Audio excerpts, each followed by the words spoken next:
ಜನಸಾಮಾನ್ಯರ ಕವಿ, ಜೀವ ಕಾರುಣ್ಯದ ಕವಿ. ಈ ಲೋಕಕ್ಕ ಮಾರ್ಗದರ್ಶಿಯಾಗಿದ್ದ ತಮ್ಮ ಜೀವಿತಾವಧಿಯ ಕಾಲಘಟ್ಟದೊಳಗ ಜಾತೀಯತೆ, ಅಂಧಶ್ರದ್ಧೆ, ಮೇಲು ಕೀಳುಗಳನ್ನ ತಮ್ಮ ಪದ್ಯಗಳ ಮೂಲಕ ಧಿಕ್ಕರಿಸಿದವರು ಮಹಾಯೋಗಿ ವೇಮನರು.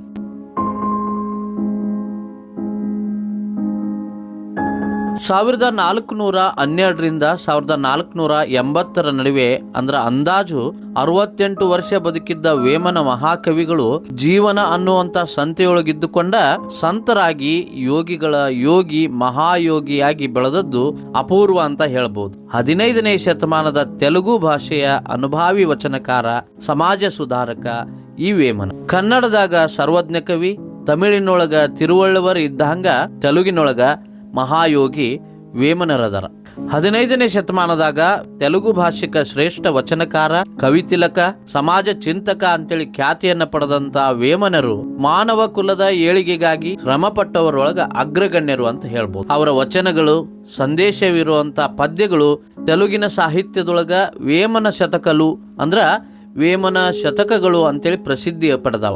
ಇವತ್ತಿಗೂ ಆಂಧ್ರ ಪ್ರದೇಶದ ಬಹುತೇಕ ಎಲ್ಲರ ಮನೆಗಳೊಳಗೂ ವೇಮನ ಶತಕಗಳಿರುವಂತಹ ಪುಸ್ತಕಗಳದಾವ. ಜನಸಾಮಾನ್ಯರ ಬಾಯಿಯೊಳಗ ವೇಮನರ ಆಟಲ ವೇದಿ ಪದ್ಯಗಳು ಹರಿದಾಡ್ತವ. ವೇಮನ ಮತ್ತು ಅವರ ಪದ್ಯಗಳ ಕುರಿತು ಮೊಟ್ಟ ಮೊದಲ ಬಾರಿಗೆ ಬೆಳಕು ಚೆಲ್ಲಿದ್ದು ಸಿ.ಪಿ. ಬ್ರೌನ್. ಆತನ ಪ್ರಕಾರ ವೇಮನರು ಈಗಿನ ಆಂಧ್ರ ಪ್ರದೇಶದ ಮೂಗಚಿಪಲ್ಲಿಯ ಕೋಮಗಿರಿ ವೇಮಭೂಪಾಲ ಮತ್ತು ಮಲ್ಲಮಾಂಬೆ ಅನ್ನುವಂತ ದಂಪತಿಯ ಮಗನಾಗಿ ಜನಿಸ್ತಾರ. ಬದುಕಿನುದ್ದಕ್ಕೂ ಶ್ರೀಶೈಲ ಮಲ್ಲಿಕಾರ್ಜುನನ್ನ ಆರಾಧನೆ ಮಾಡಿ ಭಕ್ತಿ ಸಂಪನ್ನೆ ಎನಿಸಿಕೊಂಡಿರುವಂತ ಮಹಾಸಾಧ್ವಿ ಹೇಮರೆಡ್ಡಿ ಮಲ್ಲಮ್ಮನವರ ಮೈದನ ಆಗಿದ್ದ ವೇಮನರು ಕೆಲವು ಸಹವಾಸ ದೋಷಗಳಿಂದಾಗಿ ಎತ್ತವರಿಂದ, ಒಡ ಹುಟ್ಟಿದವರಿಂದ, ಸಂಬಂಧಿಕರಿಂದ ಅನಾಧಾರಕ್ಕೆ ಗುರಿ ಆಗ್ತಾರ. ಕೆಲವು ದುಶ್ಚಟಿಗಳಿಗೆ ಬಲಿಯಾಗ್ತಾರ. ವೇಶ್ಯಾಸ್ತ್ರೀಯೊಬ್ಬಳ ಸಹವಾಸ ಮಾಡ್ತಾರ. ಈ ಕಾರಣಕ್ಕ ತಮ್ಮ ಮನೆಯ ಸಂಪತ್ತನ್ನೆಲ್ಲ ಹಾಳು ಮಾಡಿಕೊಳ್ತಾರ. ವೇಮನರಿಗೆ ಅತ್ತಿಗೆ ಆಗಿದ್ದ ಹೇಮರೆಡ್ಡಿ ಮಲ್ಲಮ್ಮ ಮೈದುನನ ಮನವನ್ನ ತಿದ್ದಲಿಕ್ಕೆ ಪ್ರಯತ್ನ ಪಡ್ತಾರ. ಮನೆತನದ ಗೌರವವನ್ನ ಕಾಪಾಡೋದಕ್ಕಾಗಿ ಮೈದುನಿಗೆ ಬುದ್ಧಿ ಹೇಳ್ತಾಳ. ಆ ಕಾರ್ಯದೊಳಗ ಸಫಲ ಕೂಡ ಆಗ್ತಾರ. ಒಂದು ದಿನ ಹೇಮರೆಡ್ಡಿ ಮಲ್ಲಮ್ಮನ ಮೂಗುತಿಯನ್ನ ವೇಶ್ಯಾಸ್ತ್ರೀಯೊಬ್ಬಳು ಗಮನಿಸ್ತಾಳ. ತನ್ನ ಅಂತಃಪುರಕ್ಕೆ ಬಂದಂತ ಸಂದರ್ಭದಾಗ ವೇಮನರ ಹತ್ತಿರ ಮೂಗುತಿಯ ಪ್ರಸ್ತಾಪವನ್ನ ಮಾಡ್ತಾಳ. ಅದು ಅಸಾಧ್ಯ ಅಂದ್ರೂ ಕೂಡ ಕೇಳದ ಆಕೆಯ ಮನದಾಸೆ ಈಡೇರಿಸಲಿಕ್ಕೆ ಅತ್ತಿಗೆ ಆಗಿದ್ದ ಹೇಮರೆಡ್ಡಿ ಮಲ್ಲಮ್ಮನ ಮೂಗುತಿ ಬೇಕು ಅಂತೇಳಿ ವೇಮನ ಕೇಳ್ತಾರ. ಅವಾಗ ಹೇಮರೆಡ್ಡಿ ಮಲ್ಲಮ್ಮನವರು ಮೂಗುತಿ ಕೊಡ್ಲಿಕ್ಕೆ ಒಪ್ಪಿ ಕರಾರು ಒಂದನ್ನು ಹಾಕ್ತಾರ. ತನ್ನ ಮನದರ್ಶಿಯ ಬಯಕೆಯನ್ನ ಈಡೇರಿಸೋದು ಒಂದ ಗುರಿಯಾಗಿಟ್ಟುಕೊಂಡಿದ್ದ ವೇಮನರು ಅತ್ತಿಗೆ ಹಾಕುವಂತ ಕರಾರಿಗೆ ಒಪ್ಕೊಳ್ತಾರ. ಮೂಗುತಿಯನ್ನ ಆ ವೇಶ್ಯಾವೃತ್ತಿಗೆ ಕೊಡುವಾಗ ಆಕೆ ನಗ್ನಳಾಗಿ ಅಂದ್ರೆ ವಿವಸ್ತ್ರಳಾಗಿ ಬಂದು ವೇಮನ ಕುಳಿತಿರುವಂತ ಮಂಚವನ್ನ 3 ಸುತ್ತು ಸುತ್ತಬೇಕು.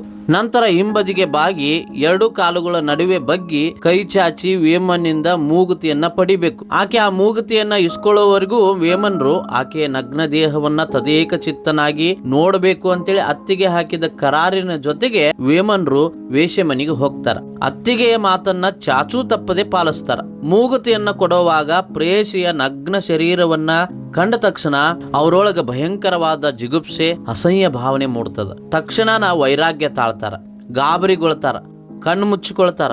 ತಮ್ಮೊಳಗಿನ ವೈರಾಗ್ಯದ ಮನೋಭಾವವನ್ನ ಕವಿತೆಯಾಗಿಸಿಕೊಂಡು ತತ್ವಜ್ಞಾನ ಹೇಳ್ತಾ ಲೋಕ ಸಂಚಾರಿ ಆಗ್ತಾರ. ತಾಯಿಯ ಗರ್ಭದಿಂದ ತಾನು ಬರುವ ಸಮಯದಿ ಮೊದಲು ವಸ್ತ್ರಮಿಲ್ಲ, ತುದಿಗುಮಿಲ್ಲ, ನಡುವೆ ಬಟ್ಟೆ ಉಡುವುದು ಏಕೆಂದು ಅರಿಯರಿ ವಿಶ್ವದಾಭಿರಾಮ ಕೇಳುವೇಮ ಅಂತ.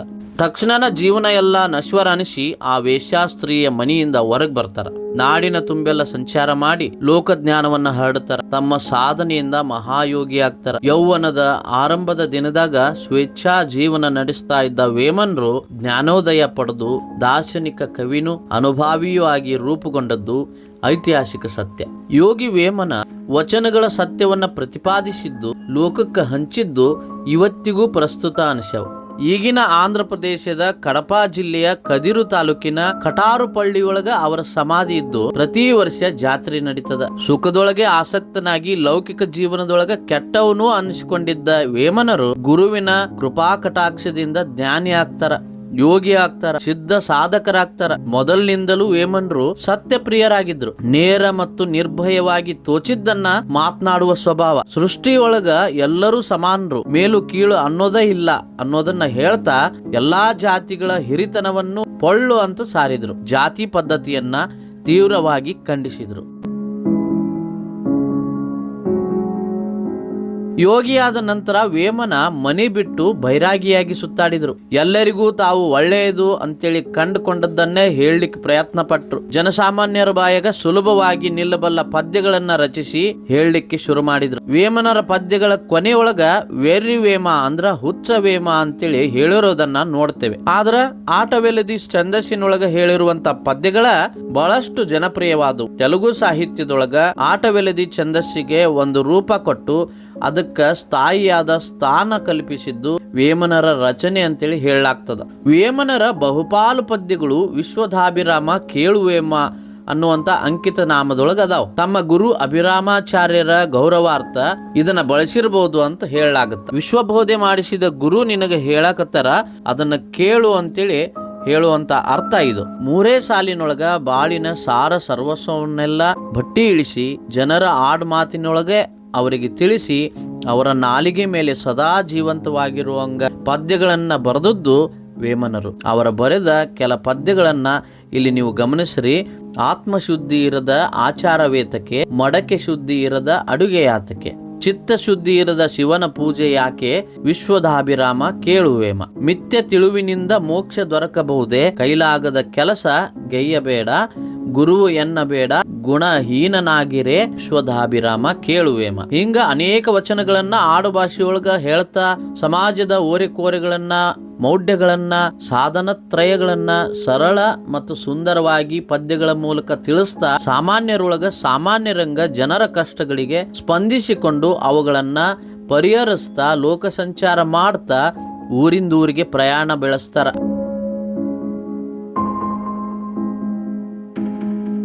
ಅಂತಿಮವಾಗಿ ಅವರು ಎಲ್ಲಿ ಸಮಾಧಿ ಆದ್ರು ಅನ್ನುವಂತ ವಿಷಯ ನಿಖರವಾಗಿ ತಿಳಿದು ಬಂದಿಲ್ಲ. ಕಟಾರಪಲ್ಲಿಯ ಸಮಾಧಿಯನ್ನ ವೇಮನರ ಸಮಾಧಿ ಅಂತೇಳಿ ಗುರುತಿಸಿದ್ದಾದ್ರೂ ಕೂಡ ಅದು ತುಂಗವೇಮ ಅವ್ರದೆಂದು ಹೇಳಲಾಗುತ್ತ.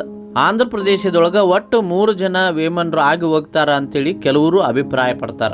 ಈ ಪೈಕಿ ವಿಶ್ವದಾಭಿರಾಮ, ವಿನರವೇಮ ಅಂಕಿತದ ಪದ್ಯಗಳಿರುವಂತಹ ವೇಮನರು ಸುಮಾರು 5 ಅಥವಾ 6ನೇ ಶತಮಾನದವರೆಂತೂ ಹೇಳಲಾಗ್ತ. ಅದರಂತೆ ವೇಮನರು ವ್ಯೋಮಕಾಯ ಹೊಂದಿದ್ರಂತೂ ಅವರು ಭೌತಿಕವಾಗಿ ನಿರ್ದಿಷ್ಟವಾದ ಸ್ಥಳದಾಗ ಸಮಾಧಿ ಆಗಿಲ್ಲಂತನೂ ಅನೇಕ ಅಭಿಪ್ರಾಯಗಳು ಹದಾವ್. ಕೈವಾರ ಯೋಗಿ ನಾರಾಯಣ ಅಂದ್ರ ಕೈವಾರ ತಾತಯ್ಯನವರು ಒಂದು ಕಡೆ ಹೇಳ್ತಾರ, ಜೀವನದಲ್ಲಿ ಜಿಗುಪ್ಸೆಗೊಂಡು ಬೇಸರದಲ್ಲಿದ್ದಾಗ ವೇಮನರ ಪದ್ಯಗಳಿರುವ ಪುಸ್ತಕ ಸಿಕ್ಕಿತು. ಅದರಲ್ಲಿಯ ಒಂದು ಪದ್ಯದಂತೆ ಅನುಷ್ಠಾನಗೈದುದರಿಂದಾಗಿ ನನ್ನ ಕುಂಡಲಿನಿ ಶಕ್ತಿಯು ಮೂಲಾಧಾರವನ್ನು ಭೇದಿಸಿ ಸಹಸ್ರಾರ ಮುಟ್ಟಿತು ಅಂತ.